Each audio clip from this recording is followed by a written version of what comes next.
सबसे पहले मैं बात बताऊं कि जम्मू कश्मीर में आर्टिकल 370 को हटा के ये कहा गया था कि डायरेक्टली दिल्ली के साथ जोड़ के यहाँ पे डेवलपमेंट की जाए।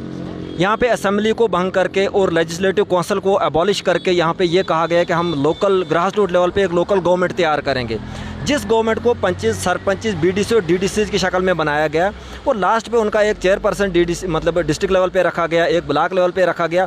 लेकिन बात ये रही कि अगर हमारे पास असेंबली होती तो कोई चीफ मिनिस्टर होता, कोई मिनिस्टर होता जो ब्यूरोक्रेसी पे कंट्रोल कर पाता, लेकिन इन्होंने ब्यूरोक्रेसी को अल्टीमेट पावर रखा और इलेक्टेड लोगों को सबऑर्डिनेट पावर रखा। जैसे आप देख रहे हैं कि हम लोगों को सबसे पहले एक डेमोक्रेसी प्रोसेस के अंदर ही सबसे पहले ख़त्म कर दिया गया, हमारे पास इस किस्म की कोई अल्टीमेट नुमाइंदगी नहीं रही। उसके बाद ग्रास रूट लेवल पर जहाँ तक इम्प्लीमेंटेशन का सिलसिला है, वहाँ हम इलेक्टेड लोगों को हर जगह जाके लोगों के पैर पकड़ने पड़ते हैं, लेकिन ज़्यादातर सुनवाई कुछ नहीं है। नेशनल और इंटरनेशनल बरादरी के अंदर ये दिखाया गया है कि जम्मू कश्मीर के अंदर एक इलेक्टेड लोकल गवर्नमेंट है, लेकिन जहाँ तक इस इलेक्टेड गवर्नमेंट का सवाल है हमारी कोई ज़्यादा सुनवाई नहीं है। पहली बार जम्मू कश्मीर में यहाँ पर फाइनेंशियल पावर सरपंच को दी गई, लेकिन इसका कोई इतना ज़्यादा हमें फ़ायदा नहीं हुआ। 3.5 साल गुजर गए, लेकिन हमें ऐसा लग रहा है कि हमने कुछ भी अचीव नहीं किया अभी तक। जहाँ तक आपने नरेगा सपोर्टिंग स्टाफ का सवाल किया, नरेगा सपोर्टिंग स्टाफ को आज से 13-14 साल पहले सिलेक्ट किया गया था। कुछ लोगों को 2000 आंध्रेरम पे, कुछ लोगों को 1500 आंध्रेरम पे सिलेक्ट किया गया था, लेकिन 13 या 14 साल गुजरने के बाद वो तो लिमिटेड टू नरेगा स्कीम थे, लेकिन डिपार्टमेंट की सारी स्कीमें, चाहे वो नरेगा है, 14FC है, बैक टू विलेज है या कैपेक्स बजट है, सारी स्कीमों को वो लोग संभाल रहे हैं। और हमारे इस सिस्टम को एक नरेगा सपोर्टिंग स्टाफ की एक इतनी अहमियत पैदा कर दी कि उनके बगैर हम पैरालाइज हो गए हैं। और पहले भी बहुत सी बार स्ट्राइक की नरेगा स्टाफ ने। एक बार वर्दी शीतल नंदन जी जो उस वक्त कमिश्नर सेक्रेटरी थी, एक फाइल बनी थी नरेगा सपोर्टिंग स्टाफ की जो कि लॉ डिपार्टमेंट से क्लियर हुई थी, लेकिन फाइनेंस डिपार्टमेंट ने क्वेरी लगाई थी जिसमें यह कहा था कि आपका जो सबऑर्डिनेट रिक्रूटमेंट रूल 178 है उसको आप उसको अमेंड कीजिए। अमेंड करने के बाद इनकी फाइल प्रोसीड करेगी और इनकी जॉब पॉलिसी बनेगी और इनको परमानेंट किया जाएगा। लेकिन उस वक्त वो फाइल उस क्वेरी के जरिए वापस आए, लेकिन अभी तक उसका कोई सोल्यूशन नहीं हुआ।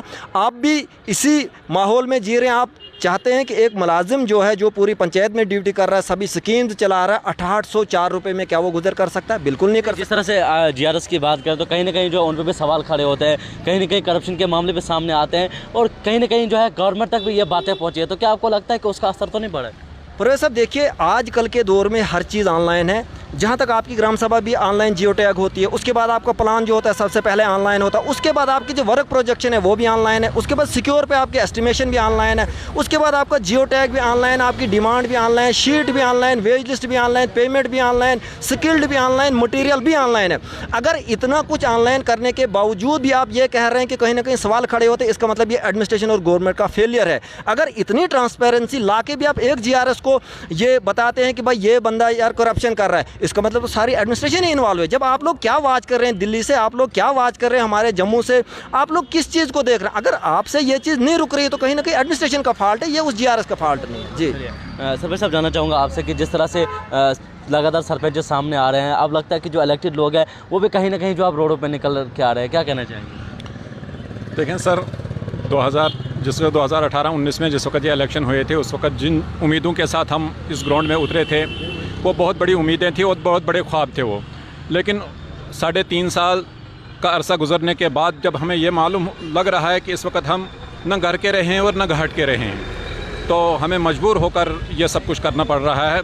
वरना अगर हम देखते तो हमारे साथ काफ़ी सारी वादे किए गए थे, उस वक्त काफ़ी सारी बातें बताई गई थी कि जनाब हम फलानी चीज़ आपके सामने ला रहे हैं, हम वो चीज़ आपको दे रहे हैं। गर्जे के हमें पूरा एडमिनिस्ट्रेशन बना दिया था इन्होंने। और इस वक्त भी जिस वक्त कोई आम आदमी, गरीब आदमी जब किसी दफ्तर में, किसी ऑफिस में चला जाता है तो वहाँ पर उसको यही कहा जा रहा है कि जनाब आप सरपंच के पास चले जाइए, आपको सारा कुछ सारा चीज़ें आपको सरपंच के साथ मिलेंगी, जिसकी वजह से आज आवाम और सरपंच के दरमियान इतनी बड़ी दरार पैदा हो गई है कि हम एक दूसरे के सामने खड़े होने के काबिल भी नहीं रहे। क्या लगता है आपको, जिस तरह से डिस साहब ने कहा कि जो भी आपकी डिमांड्स है वो कंसर्न डिपार्टमेंट्स को बता दी जाएंगी, क्या आपको लगता है कि आपकी डिमांड जो है उनको फुलफ़िल किया जाएगा? देखिए सर, दुनिया उम्मीद पर कायम है। हमें उम्मीद है कि DC साहब जो वादा उन्होंने किया है हमारे साथ, जो उन्होंने हमें भरोसा दिलाया है, वो हम वो पूरा करेंगे।